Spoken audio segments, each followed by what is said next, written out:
محمد خان نے ایک افسانوی کردار جیسی شہرت حاصل کی۔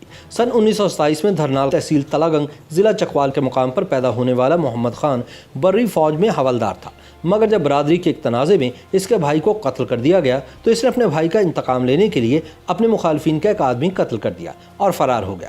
پولیس نے اسے اشتہاری ملزم قرار دے دیا۔ اس کے فرار کے بعد اس کے مخالفین نے اس کے ایک اور بھائی کو بھی قتل کر دیا، جس کے بعد محمد خان انتقام کی آگ میں جلنے لگا اور اس نے اپنا باقاعدہ گروہ بنا کر مخالفین کو ایک ایک کر کے قتل کرنا اور ڈاکے ڈالنا شروع کر دیے۔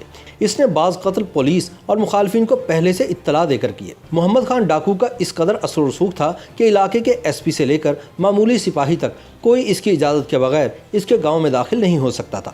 نواب آف قالہ باغ ملک امیر محمد خان سے اس کے قریبی مراسم تھے اور جب تک وہ مغربی پاکستان کے گورنر رہے کسی کو بھی محمد خان ڈاکو پر ہاتھ ڈالنے کی جرت نہیں ہوئی۔ سن 1963 سے 1966 کے دوران یہ اپنی ریاست کا بے تاج بادشاہ تھا۔ سن 1965 کے صدارتی انتخابات میں اس نے اپنے علاقے کے تمام بی ڈی ممبران اور چیئرمین کے ووٹ صدر ایوب خان کو دلوائے تھے۔ تاہم نواب آف قالہ باغ کی گورنری ختم ہونے کے بعد محمد خان ڈاکو کو گرفتار کر لیا گیا۔ بعد ازاں 12 دسمبر سن 1968 کو محمد خان کو 4 بار سزائے موت اور 149 سال قید بامشقت کی سزا سنائی گئی۔ محمد خان نے ہائی کورٹ میں ان سزاؤں کے خلاف اپیل کی اور اپنا مقدمہ خود لڑا۔ اس نے جرح سے ثابت کر دیا کہ تفتیشی افسر کو اس سے ذاتی اناد ہے اور اس پر لگائے گئے تمام الزامات من گھڑت اور بے سر و پا ہیں۔ وہ عدالت سے یہ کہتے ہوئے نکلا کہ میری تقدیر میں جو لکھا ہے وہ ضرور دیکھوں گا، لیکن مجھے اطمینان ہے کہ عدالت نے مجھے سنا۔ ہائی کورٹ نے محمد خان کو 2 مقدمات میں سزائے موت کی سزا سے بری کر دیا، جبکہ 2 میں یہ سزا برقرار رکھی۔ 8 جنوری سن 1976 کو محمد خان ڈاکو کو تختہ دار پر لٹکانے کے احکامات جاری ہوئے، مگر اس کی سزا سے صرف 5 گھنٹے پہلے ہائی کورٹ نے سزائے موت پر عمل درآمد روکنے کا حکم جاری کر دیا۔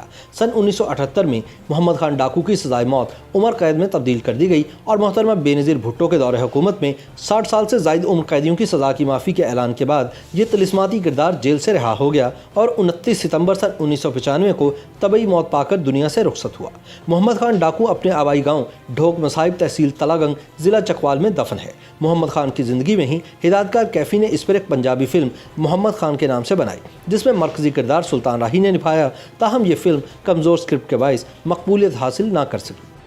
YouTube پر گوگلی نیوز دیکھنے کے لیے youtube.com کی سرچ بار میں googly news T V type کریں۔ گوگلی نیوز کے پیج پر سرخ رنگ کے سبسکرپشن والے بٹن پر کلک کرنا نہ بھولیے۔ YouTube پیج پر اپلوڈ ہونے والی ویڈیوز سے باخبر رہنے کے لیے بیل آئیکن پر کلک کیجیے۔ آپ کو ہر نئی ویڈیو کے بارے میں نوٹیفیکیشن موصول ہو جائے گا۔